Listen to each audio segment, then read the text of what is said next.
Hello, everyone. I hope you are doing well. In this video, we will be learning about data structures and how it applies to ACSL. So first of all, why do we need data structures? Well, all computers need algorithms and data structures to kind of do things, right? Do what they're supposed to. Without algorithms, right, our data structures will be useless. They'll do nothing, right? But without data structures, we won't have anywhere to store data for our algorithms. So computers need data structures. And in this video, we will learn about three basic data structures: stacks, queues, and binary search trees. There is a fourth data structure covered in ACSL, which is priority queues, but these are usually only seen in the finals contest, so there will be a separate video about that. All right, so let's start with stacks. Stacks are a type of data structure. It's kind of like a stack of plates, right?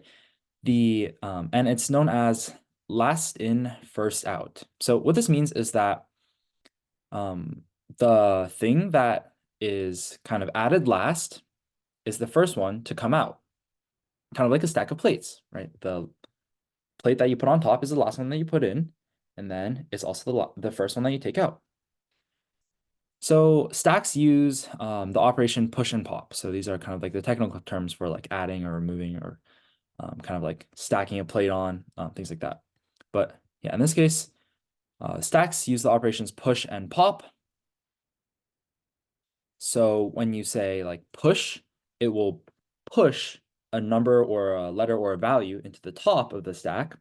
And when it pops, it will pop it out of the top, right? So you can see over here, you started with an empty stack and then you push into the top, you push one into the top, then you push two into the top, then you push three into the top, then you pop three from the top. So 3 was the last one in, and it's also the first one out. An example of how ACSL might write it is like this. Push 1, comma, push 2, comma, push 3, comma, x equals pop with parentheses.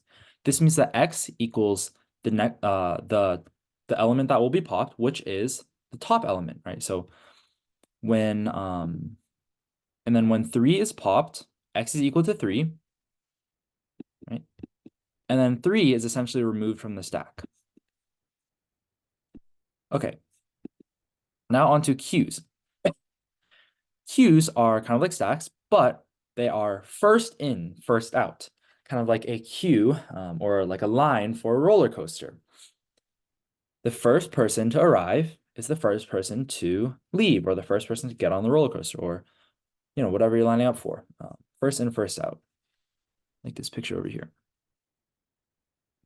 It also uses the operations push and pop, except in this case, it will push into the back of the line of the queue, and pop will pop out the first element at the front. So an example is push A, push D, and pop. So now this time you're popping the first one that you put in, first in, first out. So A is popped. Push G and then pop the second one that you put in, which is D, right? D is popped. Okay. So here is kind of how ACSL likes to write these problems. They'll say something like, consider the following sequence of operations. And this is the operations. These are the operations. And it will ask you, what is the next popped element if the data structure is a stack or a queue? Right? So let's start with stack. So let's just do it, right? You push A, push M, and then you pop M, push R, push I. Oh, sorry, pop first, and then push I, pop, pop.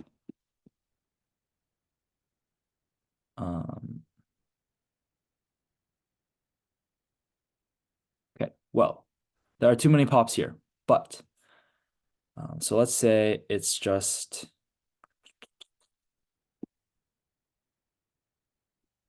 C, push A, push N, and then you can say X equals.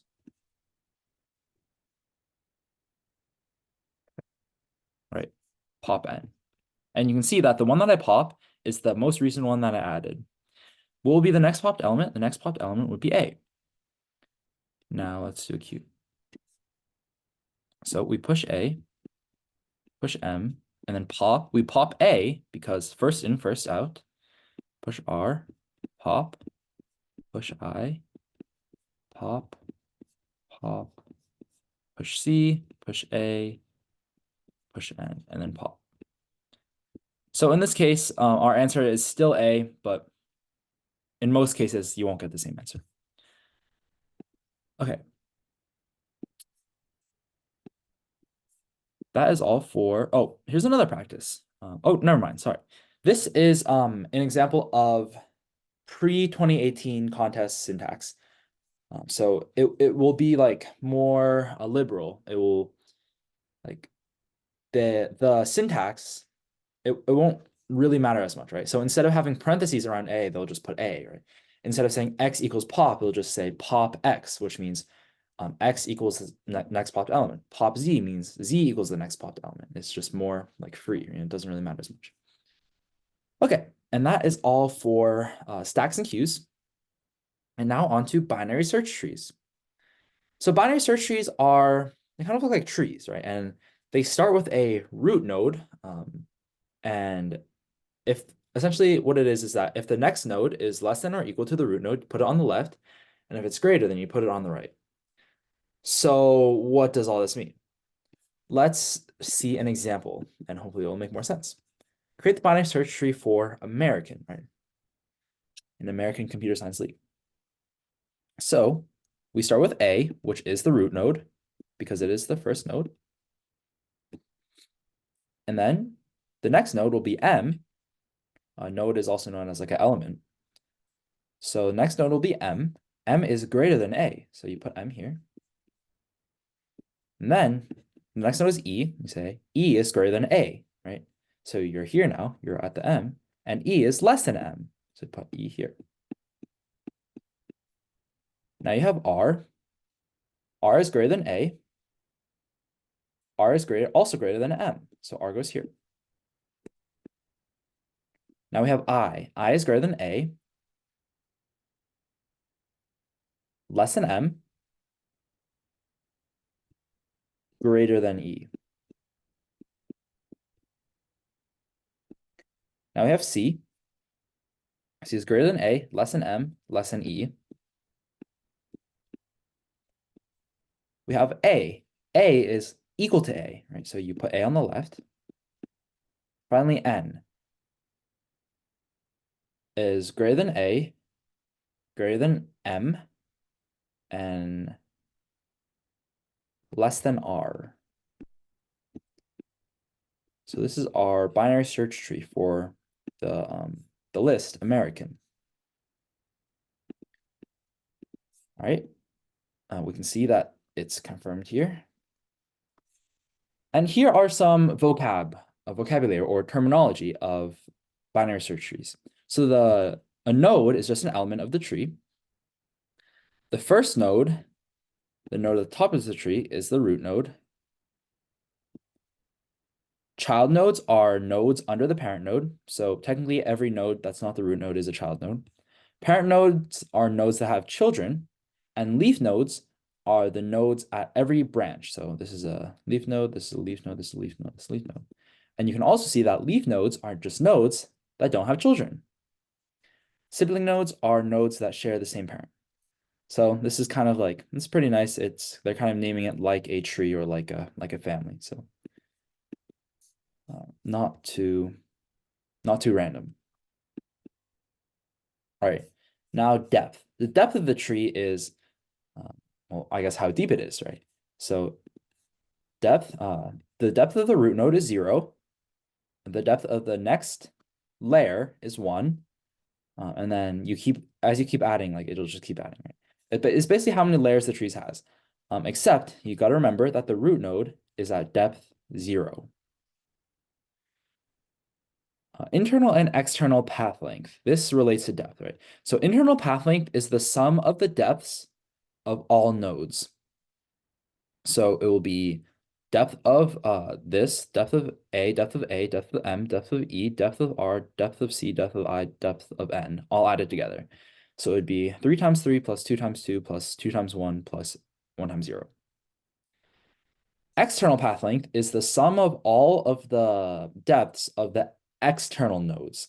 What is the external node? External nodes are essentially all of the nodes that could be added to like the original tree. What this means is like this, right? This is one, and this is one.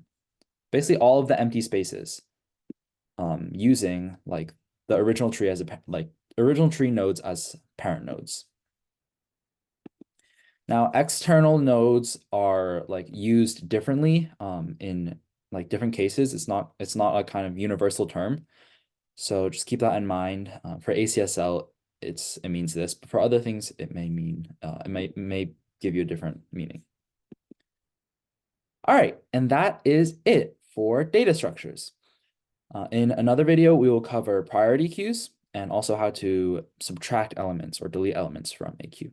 But those are more kind of finals topics. So that's all for today. I hope you enjoyed, and I will see you in the next one.